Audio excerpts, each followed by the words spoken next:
मनुष्य को पानी पीने की भी आवश्यकता है। प्रभु यीशु मसीह ने उनके बारे में सोचा और अपने शिष्यों को कहा कि इनके लिए कुछ खाना मोल दे। जब उसके शिष्य बाहर चले जाते हैं, उसके पहले वाले वचन में अगर हम देखेंगे, नजदीकी गांव में गए उसके शिष्य,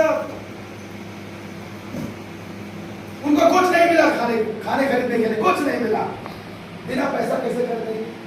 लेकिन जब प्रभु यीशु मसीह ने कहा कि कुछ खाना खरीद लो, उन्होंने प्रश्न नहीं किया, उन्होंने संदेह नहीं किया, है ना। लेकिन पैसा नहीं होने के बावजूद भी प्रभु यीशु मसीह के शिष्य प्रभु यीशु मसीह की आज्ञा को उन्होंने पालन किया, क्योंकि उनको पता था, शिष्यों को पता था कि आज जो है एक बहुत बड़ा चमत्कार होने वाला था।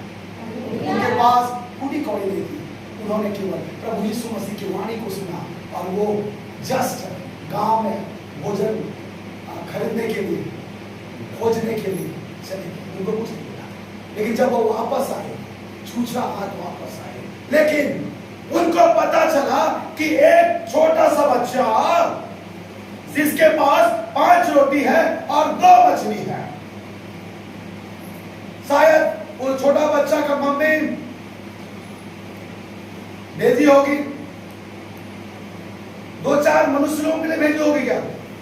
वो जो भोजन था छोटे बच्चे के खुराक के लिए था। एक छोटा बच्चा खा करके वो संतुष्ट हो सकता था। एक मनुष्य अपने भूख से संतुष्टि मिटा सकता था। 5 रोटी और 2 मछली क्या। लेकिन जब प्रभु यीशु मसीह के शिष्यों को पता चलता है कि वो छोटा बच्चा के पास 5 रोटी और 2 मछली है, प्रभु यीशु मसीह कहता है उसको मेरे पास ले आओ। किसको मेरे पास ले आओ? किसको मेरे पास ले आओ? 5 रोटी और 2 मछली को मेरे पास ले आओ।